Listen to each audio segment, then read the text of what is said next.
We don't have a lot of answers, and it's that thick black smoke that you see coming up from this fire over the course of the last 36 hours or so that is so concerning. It is releasing chemicals into the air. That we know. The real concern, and what we don't know a lot about, is the potential impact on people.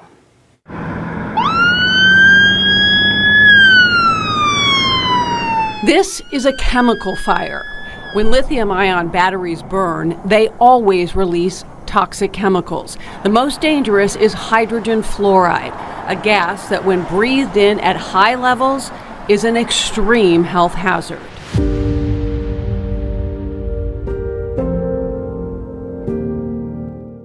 Pada hari Senin yang cerah, Los Angeles tiba-tiba diguncang oleh peristiwa yang mengejutkan. Sebuah gudang baterai yang berlokasi di kawasan industri di pinggiran kota terbakar hebat. Gudang tersebut, yang dimiliki oleh sebuah perusahaan teknologi besar, menyimpan ribuan baterai lithium-ion yang digunakan dalam berbagai perangkat elektronik dan kendaraan listrik. Kebakaran ini tidak hanya menyebabkan kerugian material yang besar, tetapi juga menimbulkan kekhawatiran akan dampak lingkungan dan kesehatan masyarakat sekitar.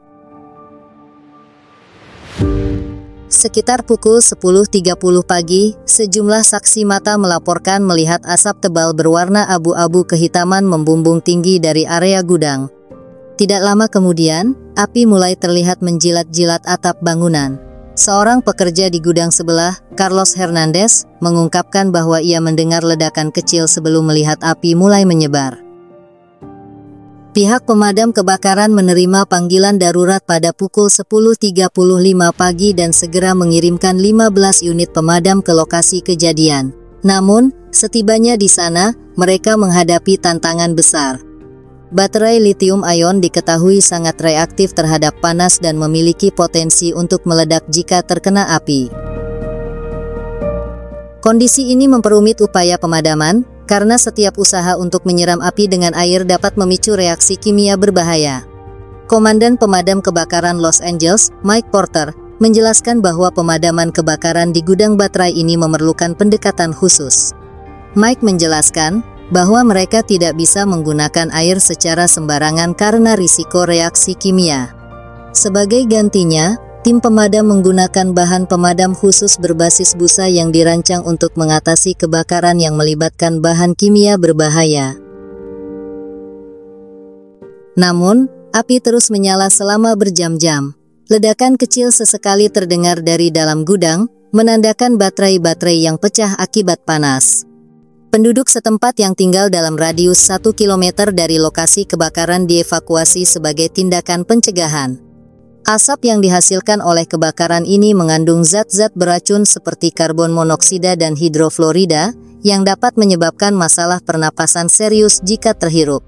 Dampak dari kebakaran ini meluas hingga ke lingkungan sekitar. Polusi udara menjadi perhatian utama, dengan kualitas udara di Los Angeles menurun drastis akibat asap beracun yang menyebar.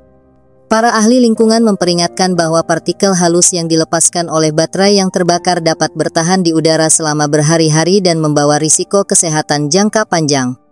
Dr. Emily Carter, seorang ahli toksikologi dari Universitas California, menjelaskan, asap dari baterai lithium-ion yang terbakar mengandung senyawa kimia yang sangat berbahaya. Jika terhirup, partikel-partikel ini dapat masuk ke paru-paru dan menyebabkan peradangan, bahkan meningkatkan risiko penyakit kronis seperti asma dan kanker paru-paru. Di samping itu, tanah di sekitar lokasi kebakaran juga terkontaminasi oleh cairan elektrolit yang bocor dari baterai. Cairan ini mengandung logam berat seperti litium, kobalt, dan nikel, yang dapat meresap ke dalam tanah dan mencemari air tanah. Pihak berwenang telah mengirimkan tim ahli untuk menilai tingkat kerusakan lingkungan dan menentukan langkah-langkah remediasi yang diperlukan. Kebakaran ini memicu kemarahan masyarakat, terutama penduduk yang tinggal di sekitar gudang. Banyak yang mempertanyakan mengapa gudang tersebut tidak dilengkapi dengan sistem keamanan yang memadai untuk mencegah kebakaran skala besar seperti ini.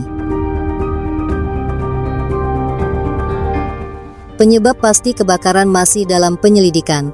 Namun, beberapa sumber menyebutkan kemungkinan adanya korsleting listrik di salah satu area penyimpanan baterai sebagai pemicu awal.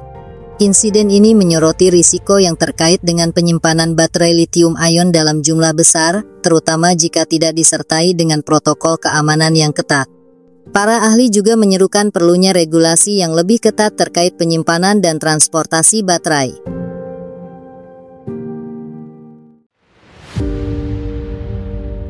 Kebakaran gudang baterai di Los Angeles ini menjadi pengingat keras akan risiko yang terkait dengan teknologi modern. Di satu sisi, baterai lithium-ion telah membuka jalan bagi berbagai inovasi, mulai dari ponsel pintar hingga kendaraan listrik.